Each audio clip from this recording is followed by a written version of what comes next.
అయితే కొంచెం కూడా దాని గురించి కాకుండా వీళ్ళని బెదిరియడం వాళ్ళని బెదిరియడం. నేను ఈసారి పండుగకి ప్రతి ఇయర్ పండుగకి వస్తాను. నేను ముఖ్యంగా సీఎం గారి ఫ్యామిలీ వాళ్ళ ఇంట్లో ఘటన జరిగింది ఈ మధ్యకాలంలో, రామూర్తి నాయుడు గారిది. సో ఊర్లో అక్కడ ఉన్నారు.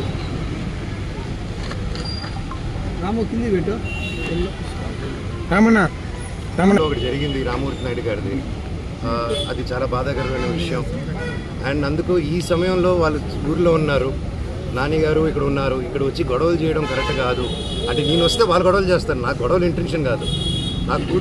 నా కూతురిది ఫస్ట్ సంక్రాంతి అండి, ఫస్ట్ పండగ. అండ్ ఆ పండగ కూడా జరుపుకొని లేకుండా స్థితిలో చేశారు. 2 రోజులు అక్కడ ఉన్నా, 3వ రోజు కూడా అక్కడే ఉంటాను. వీళ్ళు కానీ బ్యానర్లు పెరగకుండా, నా తమ్ముడిని బెదిరించకుండా, మా వాళ్ళందరినీ బెదిరించకుండా ఉండుంటే నా పట్టికలో ఉంటాను. సరే కనుక్కొని నేను అందరూ ప్రోగ్రాంలు కనుక్కొని సీఎం గారు వెళ్ళిన తర్వాత, లోకేష్ గారు కూడా వెళ్ళిపోయిన తర్వాత ఎంటర్ అవుదామని ఆయన 10:30కి వెళ్ళిపోయే ప్రోగ్రామ్ ఉంది.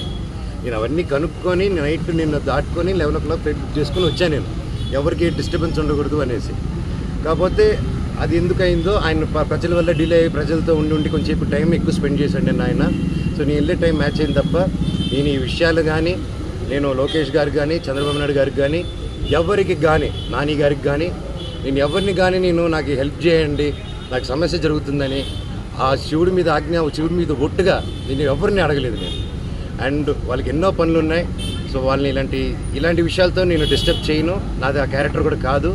సో ఏదేదో అంటున్నారు ప్రెస్లో, వాళ్ళు ఏదో ప్రెస్ నోట్ వదిలేరు. సో అదంతా కరెక్ట్ కాదు. సో అది మీరు చూసుకోండి.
రానియకుండా ప్రయత్నించడం నా పిల్లలు ఉండగా.